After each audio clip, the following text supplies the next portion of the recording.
Hey, welcome to my channel. I wanted to talk about the strange state of cross-buy games on the PlayStation Store, particularly in regard to retro games like the PS1 classics, PS3, and even the PSP/Vita games and the new PS Plus Premium program with classic titles being added each month. If you're not familiar, the cross-buy initiative started way back in 2012 with the PS3 and Vita, where Sony would basically bundle Vita and PS3 versions of games together into one purchase. PlayStation All-Stars Battle Royale, Sly Cooper 4, Ratchet & Clank Full Frontal Assault, and Sound Shapes were some of the first titles to participate in this program. And since 2012, this program has greatly expanded and become the norm in many ways, with cross-play and cross-save options available in many games and platforms today. And then the other key component in this video is PlayStation Plus Premium, which includes a larger catalog of classic PlayStation games that you can stream or download while you're subscribed to the program. What you might not know is that when these classic games are added to the PS4 and PS5 stores on PlayStation Plus, they're also listed and available to purchase outright. And the juicy part is that these classic games honor existing digital purchases from legacy systems like the PSP and PS1 classics. Most of the PS2 and PS3 classics that are on PlayStation 4 and 5 at the moment are actually just ports or remasters that already existed for PS4. For example, the Jak and Daxter games or even the Parappa the Rappa PS4 version.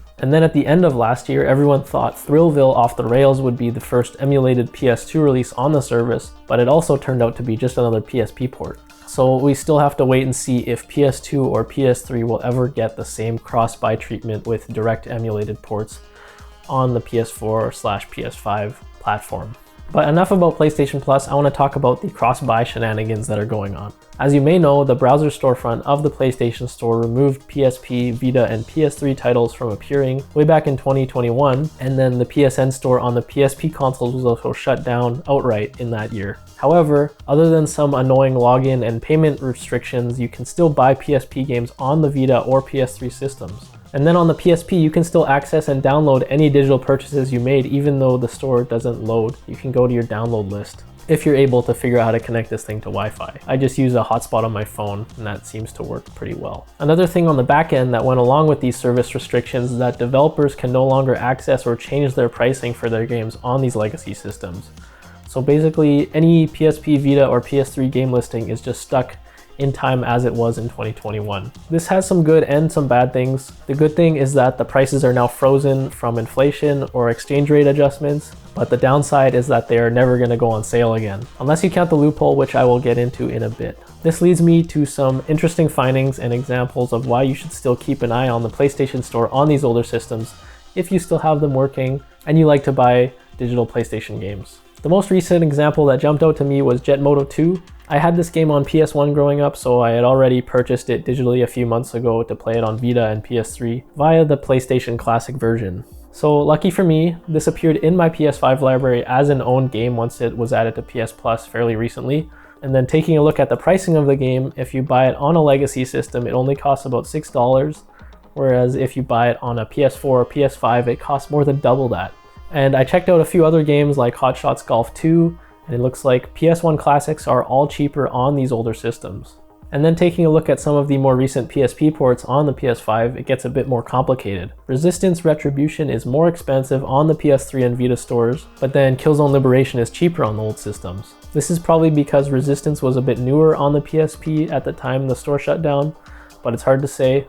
And then Siphon Filter Logan's Shadow is not available standalone to buy on the PS3 or Vita for some reason, but it is available in a bundle with Killzone Liberation, which ends up being cheaper overall if you buy this old bundle versus the standalone PS5 versions. And then this bundle is only available on the PS3 store and not on the Vita. So I don't know what's going on there. I know that might be confusing, but long story short, it's worth looking at these old prices while they're still available. And yes, digital games, you don't really own them and all that yada yada, but that's a whole nother video discussion rabbit hole. That's not what I wanted to talk about in this video. And then lastly, this is the loophole that I mentioned earlier. If a game is cross-buy and has a native PS4 version, technically these games can go on sale on older platforms. I've seen this user Silent Bun on Twitter who still posts Vita game discounts when they happen that are cross-buy with the PS4 versions. But in these cases, you'll have to buy the game on a PS4 or PS5, and then the game will appear in your download list on the older systems. And as the ultimate example of cross-buy compatibility, I wanted to look at Retro City Rampage DX, which is the last game that ever released on the PSP in 2016. This game still goes on sale regularly for around $5. So if you buy it on the PS4, you also get it on Vita, PS3, and PSP. So that's some great value, and that's the amazing reality of cross-buy titles when developers are nice enough to actually implement it. Anyways, that's what I wanted to talk about. Hopefully one day we get PS2 and PS3 games properly added into this cross-buy mix and less money grab remaster ports like Red Dead Redemption on PS4 for full price. Thanks for watching. If you made it this far, like and subscribe and all that good stuff, and let me know what games you want to see come to the PlayStation Plus Classics catalog.